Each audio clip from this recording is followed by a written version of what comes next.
Okay, तर हे आपण प्रेझेंट परफेक्ट कंटिन्युअस टेन्स हा टेन्स पाहतो. आपण प्रेझेंट टेन्सच्या अगोदर 3 टेन्स पाहिलेले, हा चौथा टेन्स आहे. आणि वाक्य बनवताना हे सूत्राकडे बघून वाक्य बनवायचं आहे. तर या ठिकाणी मी एक 7 वाक्य अगोदर लिहिलेले आहेत आणि 7 मध्ये आपल्याला वर्गातील 7 विद्यार्थी या ठिकाणी येऊन वाक्य सोडवून दाखव. ओके, तर दे सी मी देअर हे वाक्य कोण सोडून दाखवेल? हां, पहा. तर हे आहे सब्जेक्ट, जसं आपल्याला सब्जेक्ट लिहायचं. हॅव किंवा हॅज पैकी एक केलं. पुढे लिहायचं बी. टीचं चौथं लिहायचं.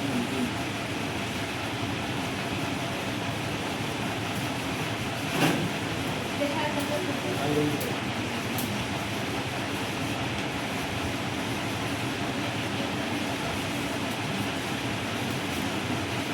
ते सोडवेल वाक्य बरोबर आहे का? हा, they have been seeing me dear हे वाक्य करेक्ट आहे. आता असंच वाक्य दुसरं वाक्य आहे, संगीता लर्न्स इंग्लिश. हे वाक्य जे आहे हे अशाच पद्धतीने आपल्याला कोण सांगतं, कोण सांगेल?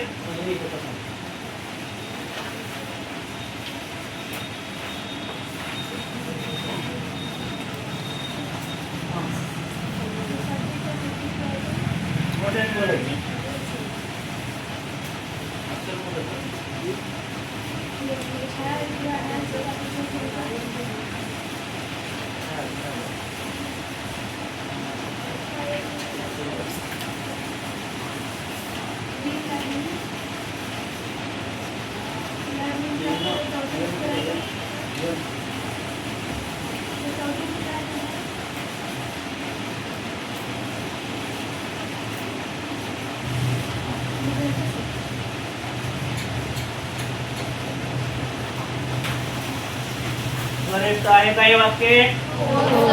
करेक्ट आहे. फक्त काय अक्षरले छोटं काढले, आलं लक्षात?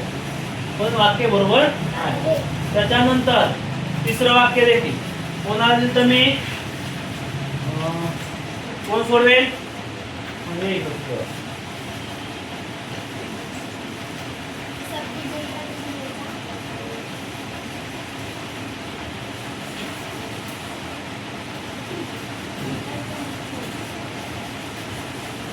ह्या कशामुळे येईल? हा, अनेक वचने असल्यामुळं ह्याव येईल.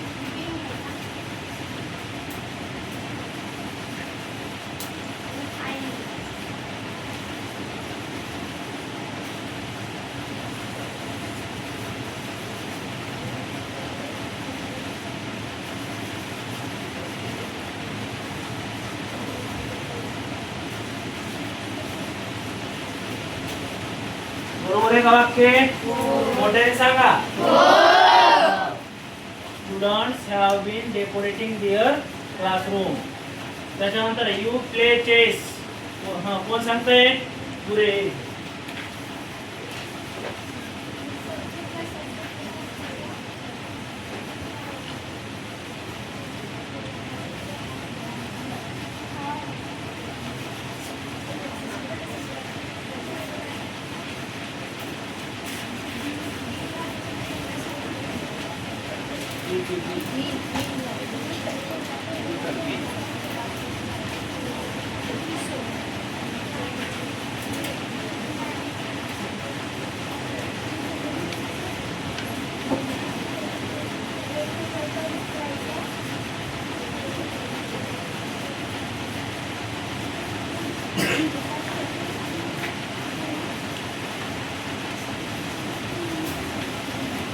बरोबर आहे का?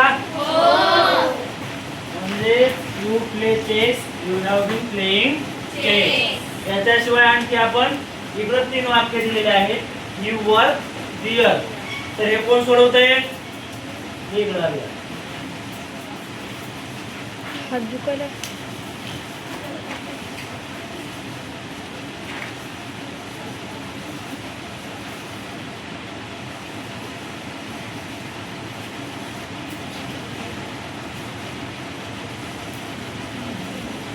मोठा अक्षर करायचा.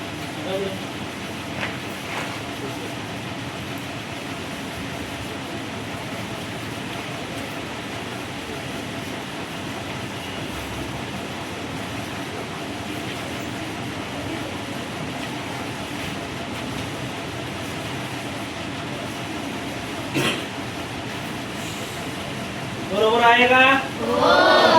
म्हणजे we have been working here. सगळ्या मुलींनी जवळपास वाक्य करेक्ट सोडवलेले आहे.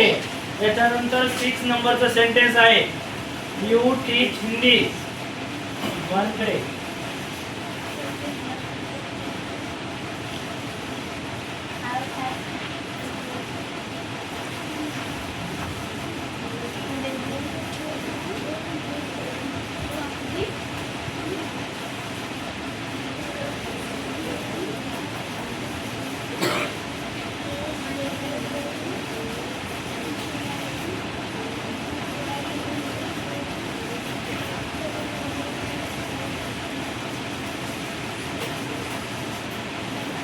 सोडवलेलं वाक्य बरोबर आहे.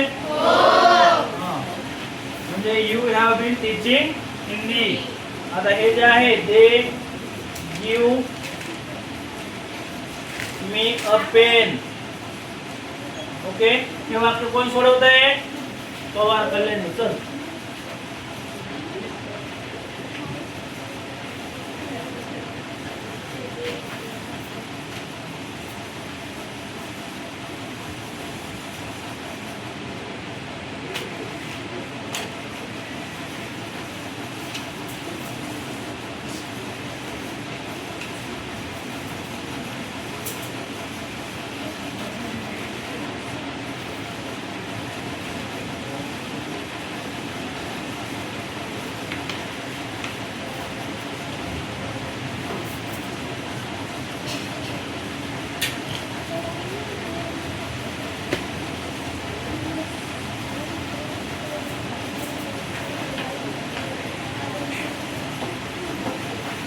बरोबर आहे का? म्हणजे जवळपास